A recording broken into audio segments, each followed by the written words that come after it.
네, 두 번째 키워드로는 더 미니미스 보겠습니다. 일단 앞서서 제가 오프닝에서 언급드린 것처럼 트럼프 대통령이 더 미니미스 행정명령에 서명을 했다라는 소식이 전달이 됐습니다. 일단은 이게 어떤 행정명령인지 그리고 더불어서 어떤 의미를 갖게 되는지 여기서부터 출발을 좀 해보겠습니다. 이게 예전에 이제 미국으로 이제 들어오는 상품 중에 $800 이하는 사실은 이제 소형 해외 직구가 있었어요. 이런 것들은 관세가 면제가 됐어요. 상당히 그래서 이런 것들이 사실은 이제 쇼핑몰 같은 것들이 테무라든가 이제 알리라든가 이런 것들이 이제 사실은 상당히 유리했습니다. 그래서 이런 것들이 됐는데 사실은 트럼프 대통령이 이런 것들을 그냥 가만두지 않았습니다. 그래서 이제 새 조치는 5월 2일부터 중국이나 홍콩이나 이런 데 오는 소형 상품들도 관세 대상이 됩니다. 그래서 이게 관세가 상당히 높습니다. 어떤 식이냐면 30% 또는 25%가 관세가 일괄적으로 매겨집니다. 그러니까 만약에 $100 정도가 오면 $30를 내거나 아니면 일괄적으로 $25를 내야 됩니다. 그러니까 6월부터는 $50로 인상되기도 합니다. 그래서 이게 상당히 세게 나옵니다. 그러니까 이게 상당히 돈을 많이 내야 되기 때문에 이런 것들을 수입하지 않을 가능성도 있고 이게 주문을 하지 않을 가능성도 있기 때문에 상대적으로 다른 국내에 있는 아마존이라든가 월마트들이 혜택을 많이 입을 가능성이 있습니다. 그래서 테무라든가 쉐인이라든가 알리바바 이런 것들이 이제 대상이 됩니다. 그래서 중국발 초저가 플랫폼들이 타격을 입을 가능성이 많이 있을 것 같고요.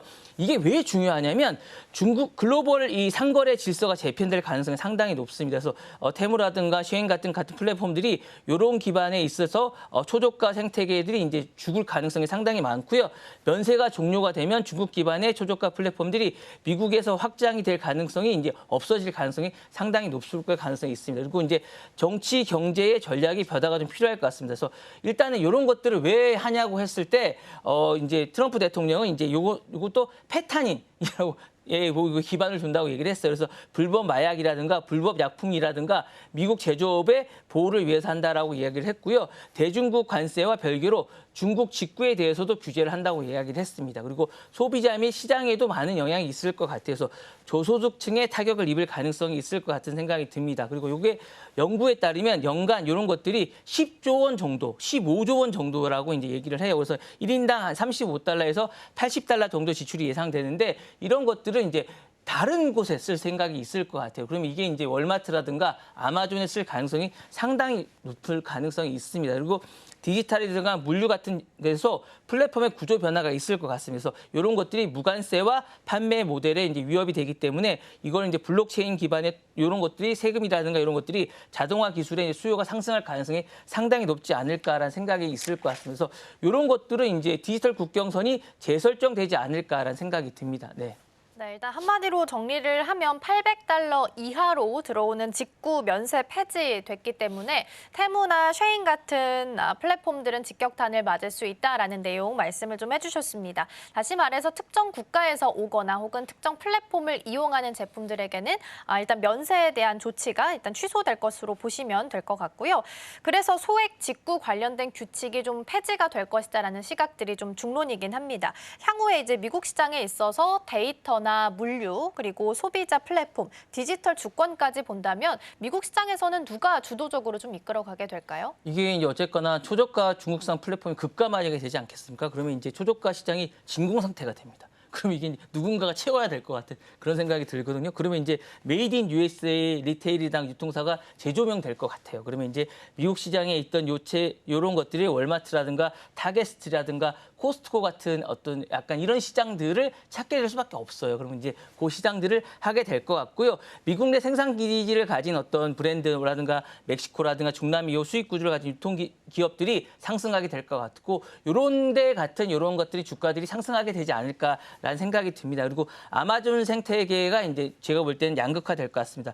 FBA라고 이제 아마존 물류 기반을 가진 이런 미국 셀러들이 기회 창출이 될 것 같은 그런 생각이 듭니다. 그리고 이제 배송이나 구조라든가 관세 시스템이 재편될 것 같습니다. 그래서 제가 볼 때 관세를 부과하는 확대가 될 것 같고 페덱스라든가 UPS 같은 이런 물류 기업들도 혜택을 받을 수 있을 것 같은 그런 생각이 듭니다. 저는 이게 상당히 좋을 것 같고 온라인 소비자 트렌드의 현지화가 심화될 것 같습니다. 그러니까 과거에는 저가 직구가 되기 때문에 글로벌 직배송이 트렌드였다면 제가 볼 때는 로컬 셀러라든가 아니면 빠른 배송이라든가 합리적인 가격을 가진 미국 국내 쇼핑 패턴이 강화되지 않을까라는 생각이 드는데요. 제가 볼 때는 미국도 중요하지만 제가 볼 때 이게 직격탄을 맞을 가능성은 우리 국내일 것 같아요.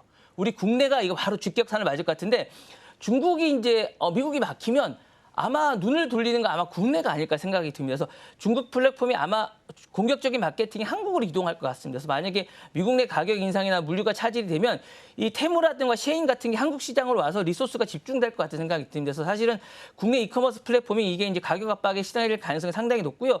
사실은 알리바바가 이제 국내 2위고 테무가 4위 정도 됩니다. 그러니까 이게 이커머스가 이쪽으로 올 가능성이 있고 국내 제조 유통업계라든가 초저가 마진이 축소될 가능성이 상당히 높습니다. 그래서 중국 직구 플랫폼의 역 입점 전환이 상당히 될 가능성이 높고 그다음에 국내 유통도 상당히 플랫폼이 수익 구조가 재정비될 가능성이 상당히 높습니다. 그리고 우리도 이제 관세나 통관 규제 같은 것도 논의도 다시 해야 될 가능성이 높습니다. 왜냐하면 현재 우리가 150달러 미만에 대해서 하고 있거든요. 요거를 이제 간이 통과를 아마 좀 더 줄여야 되지 않을까. 그러니까 우리도 100달러 이하라든가 이것도 아마 80달러나 이 정도로 줄이던가 아니면 아예 이것도 더 높이던가 해야 될 것 같은 생각이 듭니다. 그래서 미국처럼 우리도 이렇게 초저가에 대해서 뭔가 해야 되지 않을까라는 생각도 들고요.